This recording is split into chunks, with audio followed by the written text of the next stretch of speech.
बिस्मिल्लाहिर्रहमानिर्रहीम। अल्लाहुम्मा सल्लि अला मुहम्मदिन व अला आलि मुहम्मदिन कमा सल्लैता अला इब्राहीम व अला आलि इब्राहीम इन्नका हमीदुम मजीद।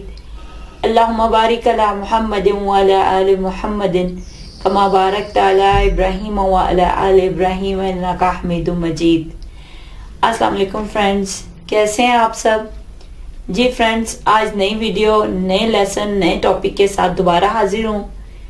फ्रेंड, आज हम बहुत ही इम्पोर्टेंट टॉपिक करने जा रहे हैं, वो है सिनोनिम्स। फ्रेंड्स, आज की वीडियो में मैं आपको बताऊंगी ये सिनोनिम्स क्या होते हैं, इनका फायदा क्या है और इनकी एग्जाम्पल्स, और इसे डिटेल के साथ आज डिस्कस करेंगे। ठीक है फ्रेंड्स, सिनोनिम्स क्या होते हैं? फ्रेंड्स, सिनोनिम्स को उर्दू में कहा जाता है मुतरादिफ। ठीक है, आपने पढ़ा होगा उर्दू में मुतरादिफ अल्फाज कौन से होते हैं।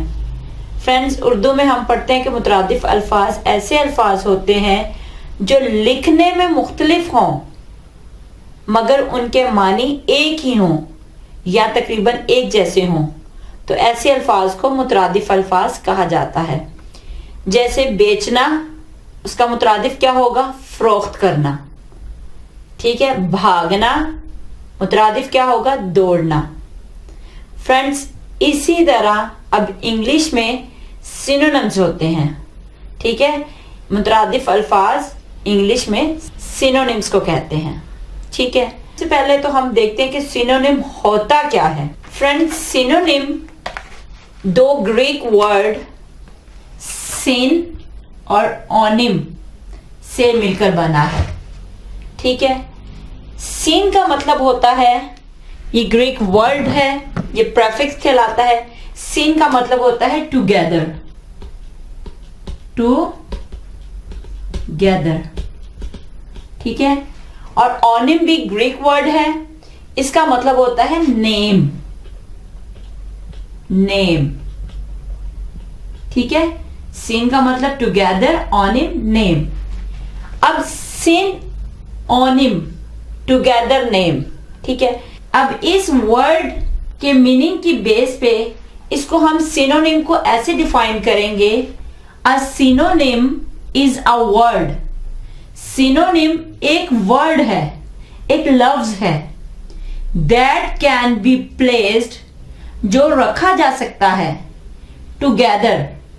ठीक है, जिसे हम इकट्ठा रख सकते हैं, विद एन अदर, एक दूसरे वर्ड के साथ, because they have similar meanings, क्योंकि उनके मीनिंग्स एक जैसे होते हैं, तो उस बेस पे हम उनको इकट्ठा रख सकते हैं दूसरे वर्ड के साथ। फ्रेंड्स, ये डेफिनेशन मैंने सिनोनिम की है इस बेस पे, जो मैंने इसको तोड़ के आपको बताया। सिन का मतलब टुगेदर, ओनिम का मतलब नेम, यानी टुगेदर इनको प्लेस किया जा सकता है दूसरे वर्ड के साथ जिनके मीनिंग सेम हो।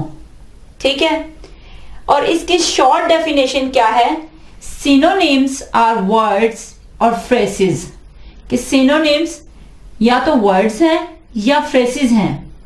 ठीक है, दोज हैव सेम और सिमिलर मीनिंग्स, जिनके एक जैसे मीनिंग्स होते हैं। ठीक है, सिनोनिम्स अल्फाज भी हो सकते हैं, फ्रेसेस भी हो सकते हैं, जिनके सेम या सिमिलर मीनिंग्स होते हैं।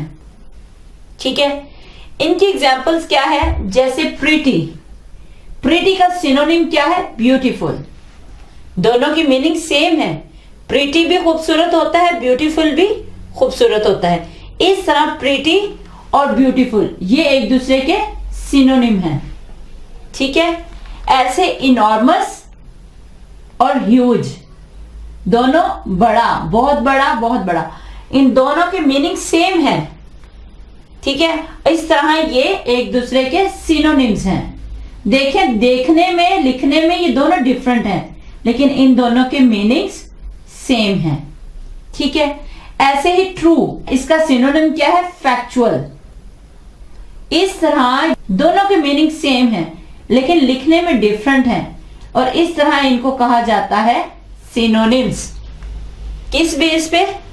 on the basis of similar meanings, same meanings. ठीक है, इस तरह हम synonyms को कैसे डिफाइन करेंगे? Synonym is a word or phrase that means exactly or nearly the same as another word or phrase in the same language. एक word या फ्रेज को सिनोनिम कहते हैं जिसका मतलब होता है कि किसी दूसरे के साथ उसके सेम मीनिंग्स हो या सेम मतलब हो. ठीक है, इज इट क्लियर? सिनोनिम्स क्या है? सिनोनिम्स ऐसे अल्फाज होते हैं जो कि एक जैसे मीनिंग रखते हों, वो एक दूसरे के सिनोनिम्स कहलाएंगे. ठीक. अब फ्रेंड, यहां पे दो बातें आपने जहन में रखनी है. सिनोनिम्स क्या होते हैं? सिनोनिम्स वर्ड्स या फ्रेज होते हैं, ठीक है, जो कि सेम या सिमिलर मीनिंग्स रखते हों, उनको सिनोनिम्स कहते हैं. अब words that are synonyms are said to be synonymous. अब वो अल्फाज जो कि सिनोनिम्स हैं, ठीक है, उनको क्या कहा जाता है? सिनोनिमस. जैसे बिगिन, स्टार्ट, कमेंस, इनिशिएट, ये एक दूसरे के सिनोनिम्स हैं. इस तरह ये जो एक दूसरे के सिनोनिम्स हैं, इन अल्फाज को कहा जाता है सिनोनिमस. ठीक है. अब इनके सिनोनिम होने की स्टेट को कहा जाता है सिनोनिमी. यानी इनकी इस हालत को, इस कंडीशन को, इनके सिनोनिम होने की स्टेट को कहा जाता है सिनोनिमी. ठीक है, ये अल्फाज क्या कहलाते हैं? सिनोनिमस. और इनकी इस स्टेट को कहते हैं सिनोनिमी. ठीक है, सिनोनिमस ये होता है वो अल्फाज जो सिनोनिम्स होते हैं, और इनकी हालत को क्या कहा जाता है? सिनोनिमी. ठीक. अब इनकी एग्जाम्पल है, जैसे बिगिन, इन सब का मीनिंग सेम है लेकिन ये लिखने में डिफरेंट है. जैसे बिगिन, स्टार्ट, कमेंस, इनिशिएट, ये सारे एक दूसरे के सिनोनिम्स हैं. ठीक है.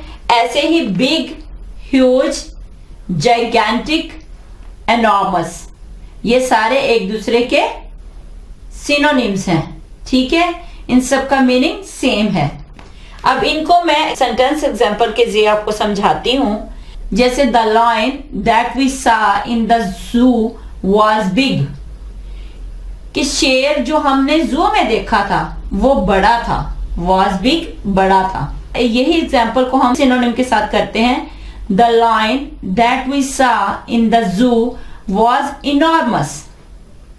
ठीक है, कि शेर जो कि हमने जू में देखा था वो बड़ा था. अब देखिए, बिग का मतलब भी बड़ा है, इनॉर्मस का मतलब भी बड़ा है. ऐसे ही है, इसका मतलब दोनों का सेम है. अब यहां पे देखा जाए तो दोनों में से ज्यादा बेहतर कौन सा वर्ड होगा इस जुमले में?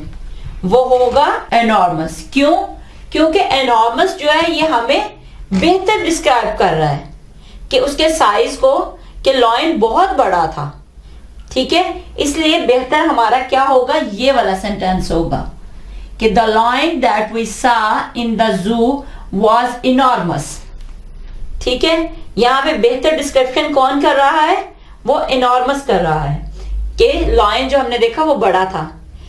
तो इस बेस पे हम कह सकते हैं कि हम सिनोनिम्स को एक दूसरे के साथ इंटरचेंज हमेशा नहीं कर सकते. ठीक है, इट मीन्स अगर बिग है उसकी जगह हम ह्यूज, ह्यूज की जगह जाइगैंटिक या एनॉर्मस लिख सकते हैं. तो ये मैं एग्जांपल आपको इसलिए दी है कि हम हमेशा सिनोनिम्स को इंटरचेंज नहीं कर सकते. ठीक है, जैसे ये देखे, दोनों के मतलब सेम है. एनॉर्मस की जगह बिग जो है हमें सही डिस्क्राइब नहीं कर रहा, इसलिए हमें एनॉर्मस बेहतर है. तो इस बेस पे हम कह सकते हैं कि they are not always interchangeable.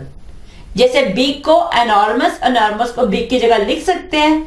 नहीं, because they have the same meaning. दोनों के मीनिंग सेम है लेकिन इनको एक दूसरे के साथ चेंज नहीं कर सकते, ठीक है, क्योंकि यहाँ पे जो हमें बेहतर डिस्क्राइब कर रहा है वो है एनॉर्मस।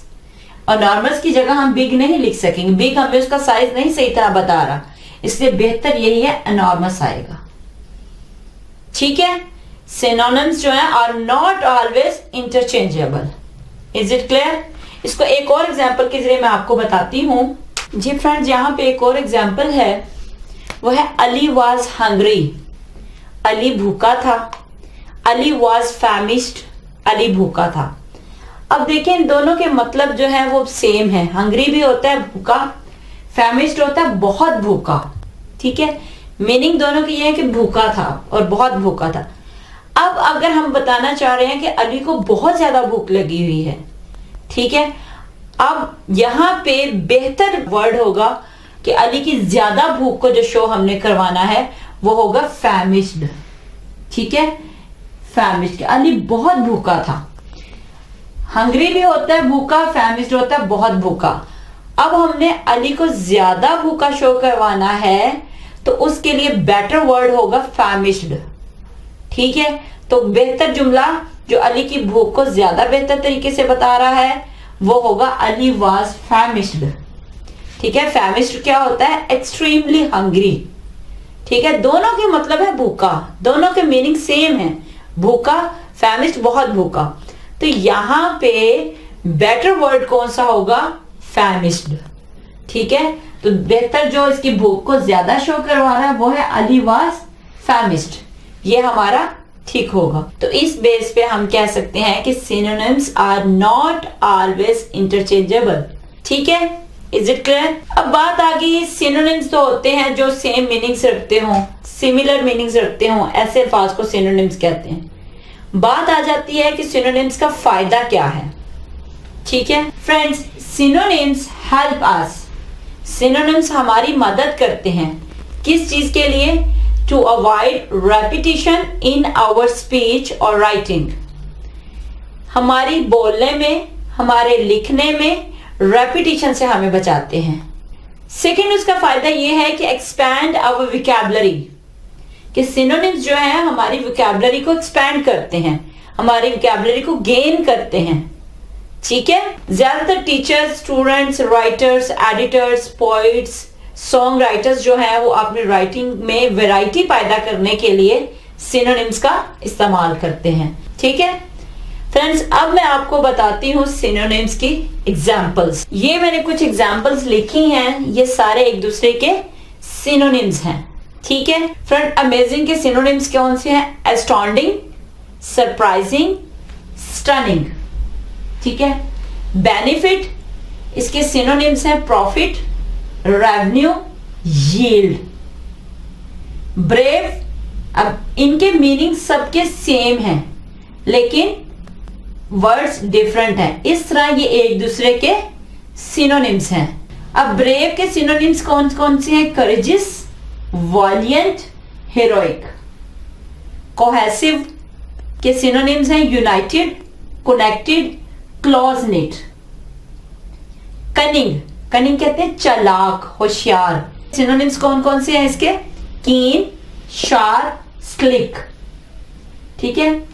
डेस्टिट्यूट, डेस्टिट्यूट कहते हैं मोहताज को, बेचारा, गरीब, जो जिंदगी की बेसिक फैसिलिटीज से महरूम हो, उसे कहते हैं डेस्टिट्यूट, ठीक है। इसके सिनोनिम्स कौन कौन से हैं? Poor, bankrupt, impoverished, impoverished, impoverished. ऐसे ही एनॉर्मस, एनॉर्मस के सिनोनिम्स हैं huge, gigantic, massive, large, big and large, ये एनॉर्मस के सिनोनिम्स हैं। ऐसे ही फर्टाइल, इनके सिनोनिम्स कौन कौन से हैं? Fruitful, abundant, productive. Hungry, empty, ravenous, starved, famished. अभी मैंने इसकी आपको एग्जांपल भी हंग्री और एनॉर्मस की दी थी ना। वेट के सिनोनिम्स कौन कौन से हैं? डैम्प, मॉइस्ट एंड सोगी।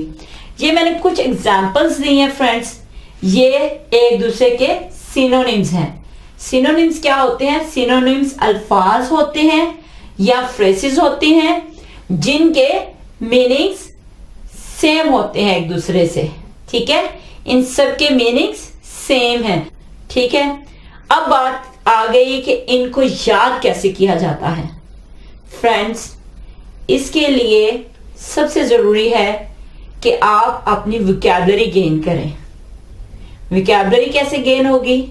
फ्रेंड्स, ज्यादा से ज्यादा मैगजीन पढ़ा करें, इंग्लिश न्यूज़पेपर पढ़ें, बुक्स पढ़ें, न्यूज सुने, ज्यादा से ज्यादा बुक रीडिंग किया करें। तो इस तरह आपकी वोकैबुलरी गेन होगी। जब वोकैबुलरी आपकी गेन होगी तो आपको सिनोनिम्स जो है वो आसानी से याद हो जाएंगे। ठीक है, अब इसमें कोई प्रॉब्लम लगे तो काइंडली आप कमेंट्स के जरिए मुझसे पूछिएगा, इंशाल्लाह मैं जरूर आपको जवाब दूंगी। आज मैंने आपको सिनोनिम्स के बारे में बताया। इंशाल्लाह नेक्स्ट वीडियो में नेक्स्ट लेसन के साथ दोबारा हाजिर होंगी। अपना ख्याल रखिएगा, दुआओं में याद रखिएगा। अल्लाह हाफिज।